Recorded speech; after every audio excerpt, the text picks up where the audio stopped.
Hello student, आज मैं लाई हूँ क्लास 12 स्टूडेंट आप लोग के लिए रचनात्मक लेखन का पाठ कविता, कहानी और नाटक की रचना। यानी कविता, कहानी और नाटक की रचना कैसे होती है, इनके कौन कौन से बिंदु है, कविता क्या है, इसके कौन कौन से तथ्य हैं।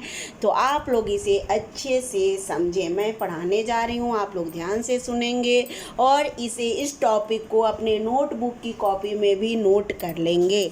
चलिए आइए मैं बताने जा रही हूँ कविता क्या है।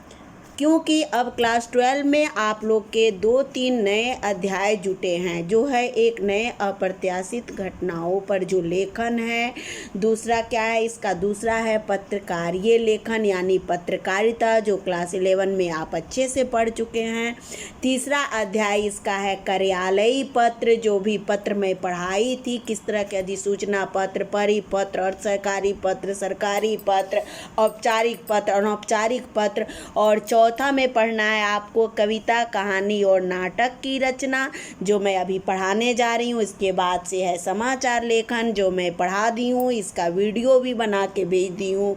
और छठा है रचनात्मक लेखन का आलेख और फीचर लेखन। यानी सारे टॉपिक मैंने पढ़ा दिया है, वीडियो बना दी हूँ। और ये आपका जो ये तीसरा अध्याय जो कहानी, कविता, कहानी और नाटक की रचना है, बस यही टॉपिक एक बचे हैं, मैं पढ़ाने जा रही हूँ। हो सकता है 2 पार्ट में ये भी क्लियर हो जाए। तो पार्ट 1 मैं अभी पढ़ाने जा रही हूँ। देखिए यहाँ है कविता क्या है। तो कविता साहित्य की वह विद्या है जिसमें किसी कहानी या मनोगत भाव को कलात्मक रूप से किसी भाषा के द्वारा अभिव्यक्त किया जाता है। यानी हम अपने मन के भाव को, विचारों को, संवेदनाओं को जब किसी भाषा के द्वारा, किसी भी भाषा में, जिस भी भाषा में हम व्यक्त करें, तो कलात्मक ढंग से जब हम अभिव्यक्त करते हैं तो क्या कहलाता है, कविता कहलाता है। कविता का शाब्दिक अर्थ है काव्यात्मक रचना या कवि की कृति जो छंदों की श्रृंखलाओं में विधिवत बांधी जाती हो। अब देखिए कविता का जन्म, तो भारत में कविता का इतिहास और कविता का दर्शन बहुत पुराना है। इसका प्रारंभ भरत मुनि से समझा जाता है। जो भरत मुनि, जो रस के, जो आप लोग पढ़े ही थे, भरत मुनि ने रस का जो क्या परिभाषा दिया था, वही है भरत मुनि। सबसे पहले इन्होंने ही व्याकरण, हिंदी आदि के ये सबसे पहले कवि माने जाते हैं या इसके आचार्य माने जाते हैं।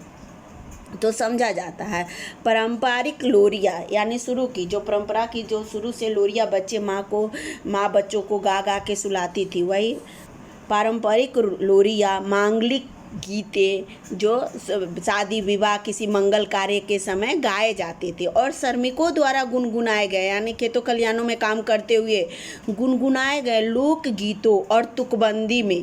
तुकबंदी किसे कहते हैं, जो तुक लोग मिलाते। आप लोग भी कई तुकबंदी किए होंगे कि चलो बच्चे छोटे छोटे में कई तुकबंदी करते हैं, तो वो तुकबंदी में कविता के स्वर क्या होते हैं, मुखरित होते हैं। जैसे देखते थे छोटे छोटे बच्चे, जब आप लोग माता के अंचल पाए थे तो उसमें कई कहानियाँ बच्चे बनाए थे। राम जी के चिरई, राम जी के खेत, खाला चिरई, भर भर पेट। तो ये सब क्या है, ये बच्चों के द्वारा ये जो तुकबंदियाँ होती हैं, तो ये सब क्या है, ये मुखरित होते हैं। वाचिक मीन्स बोला जाना।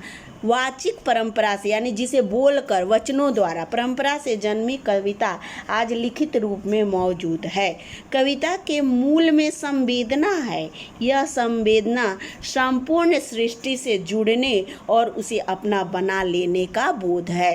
अब कविता लेखन, कविता को लिखना ही कविता लेखन है। कविता लेखन के संबंध में 2 मत मिलते हैं, जिसमें एक का मानना है कि अन्य कलाओं की तरह कविता लेखन की कला को प्रशिक्षण द्वारा नहीं सिखाया जा सकता, क्योंकि इसका संबंध मानवीय संवेदनाओं से है। जबकि दूसरा मत यह है कि अन्य कलाओं की भांति प्रशिक्षण के द्वारा कविता को भी सरल बनाया जा सकता है। अब देखिए कविता लेखन के तत्व या उपकरण, तो कौन कौन से तत्व है, शब्द। देखिए शब्दों से ही मिलकर क्या बनते हैं, वाक्य बनते हैं, तुकबंदी होते हैं। जब उनको छंदों में बांधा जाता है तो कविता बनते हैं। तो क्या है शब्द? कविता लेखन का पहला तत्व या उपकरण शब्द है। शब्दों से मेल जोल कविता की पहली शर्त है। अंग्रेजी भाषा में कवि W.H. आर्डेन ने कहा है कि प्ले विद द वर्ड्स, यानी कविता लेखन से पहले शब्दों से क्या कीजिए? खेलो, खेलना सीखो, इनके अर्थ की परतों को खोलो क्योंकि शब्द ही भावनाओं और संवेदनाओं को आकार देते हैं। शब्दों से जुड़ना ही कविता की दुनिया में प्रवेश करना है। बिंब, अब देखिए बिंब क्या? बिंब कविता को इंद्रियों से पकड़ने में सहायक होते हैं।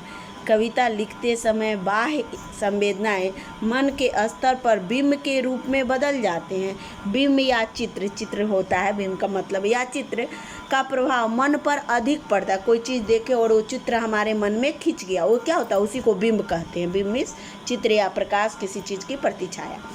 कविता की रचना करते समय शुरुआत में दृश्य और श्रव्य, दृश्य मीन्स देखने वाला और श्रव्य मीन्स सुनने वाला, बिंब की संभावना तलाश करनी चाहिए। अब छंद यानी आंतरिक लय। छंद कविता का अनिवार्य तत्व है। छंद के अनुशासन की जानकारी के बिना आंतरिक लय का निर्वाह असंभव है। अतः कविता लिखने से पूर्व छंद की बुनियादी जानकारी होना अत्यंत आवश्यक है। अब देखिए परिवेश, यहाँ थोड़ा हल्का हुआ है लेकिन मैं पढ़ा रही हूँ, आप लोग नोट कर लेंगे। कविता के उपयुक्त तत्व कविता के उपयुक्त सभी तत्व परिवेश और संदर्भ से परिचालित होते हैं। कविता की भाषा, संरचना, बिंब, छंद तथा परिवेश के इर्द गिर्द ही घूमते हैं। अब भाव, परिवेश के साथ साथ कविता के सभी तत्व भाव से भी परिचालित होते हैं। कवि की वैयक्तिक सोच, दृष्टि और दुनिया का नज़रिया कविता की भाव संपदा बनती है। भाव ही मेन क्या है? संपत्ति होती है, भाव संपदा बनती है। अब देखिए कविता लेखन के लिए आवश्यक प्रमुख घटक, तो कविता लिखने के लिए आवश्यक घटकों का ज्ञान होना चाहिए जो निम्नलिखित है। भाषा, शब्द विन्यास, काव्य शैलियों का ज्ञान, फिर कम शब्दों में अपनी बात को कहने की क्षमता। देखिए कम शब्दों में अपनी बात को कहने की क्षमता, कम से कम शब्दों में अपनी बात को कहने की क्षमता होनी चाहिए।